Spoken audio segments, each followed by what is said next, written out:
আমরা শাপলা গণহত্যার বিচার চাই, এখনো যে বিচার হয়নি। রাজশাহী বিশ্ববিদ্যালয় কেন্দ্রীয় ছাত্র সংসদ নির্বাচনে শেষ মুহূর্তের প্রস্তুতি আর প্রচারণায় এখন সরগরম পুরো ক্যাম্পাস। দ্বিতীয় দফায় নবম দিনের মতো আজও চলছে প্রচারণা। প্রার্থীরা ছুটছেন ভোটারদের দ্বারে দ্বারে। সকাল থেকেই প্রার্থীরা হাতে হ্যান্ডবিল ও প্রচারপত্র নিয়ে ভোটারদের কাছে পৌঁছাচ্ছেন। প্রার্থীরা জানান, ২ দফায় নির্বাচনী পরিবেশ ছিল শান্তিপূর্ণ। এখন পর্যন্ত বড় ধরনের কোনো অভিযোগ বা অনাকাঙ্ক্ষিত ঘটনা ঘটেনি। ৩৫ বছর পরে রাষ্ট্র নির্বাচন হচ্ছে, এটাকে ঘিরে তো সবার আনন্দ উৎসব, একটা আমেজ তো কাজ করছে।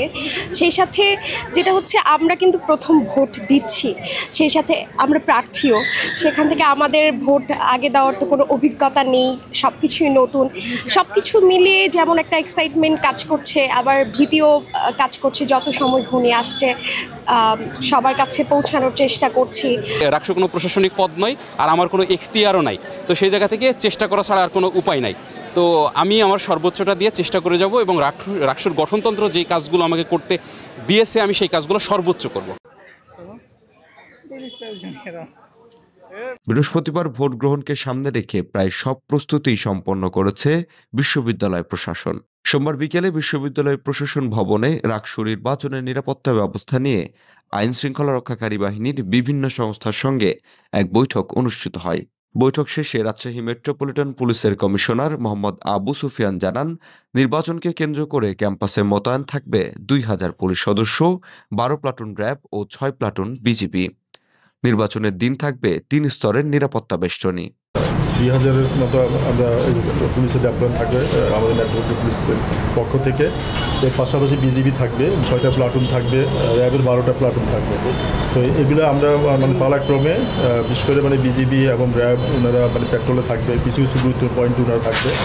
আর ওভারঅল ভোট কেন্দ্রগুলোতে আমাদের পুলিশের লোক থাকবে। রাকসু নির্বাচনের প্রধান নির্বাচন কমিশনার এফ নজরুল ইসলাম জানান, নির্বাচন আয়োজনে সব প্রস্তুতি সম্পন্ন হয়েছে। নির্বাচন কমিশনের একটা টিম আছে, ওই নির্বাচনের দিনে কোনো পরিস্থিতি তৈরি হলে তারা আইন আচরণ বা এই ধরনের ভঙ্গ হলে তো আমাদের সেই টিমটাই কাজ করবে।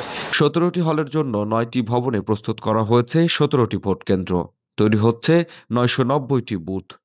ব্যালট পেপার হিসেবে ব্যবহার করা হবে ওএমআর শিট। ভোট গণনার জন্য আনা হয়েছে ৬টি বিশেষ মেশিন। নির্বাচনকে কেন্দ্র করে আগামী বুধবার ও বৃহস্পতিবার বিশ্ববিদ্যালয়ের সব ক্লাস ও পরীক্ষা বন্ধ থাকবে। রাকসু নির্বাচনের প্রচারণা শেষ হবে আগামীকাল মঙ্গলবার রাত ১২টায়। আর ভোট গ্রহণ অনুষ্ঠিত হবে বৃহস্পতিবার ৯টা থেকে বিকেল ৪টা পর্যন্ত। ২৮,৯০১ জন ভোটারের ভোট গণনায় সময় লাগবে অন্তত ১৫ ঘণ্টা, এমনটি জানিয়েছে বিশ্ববিদ্যালয় প্রশাসন।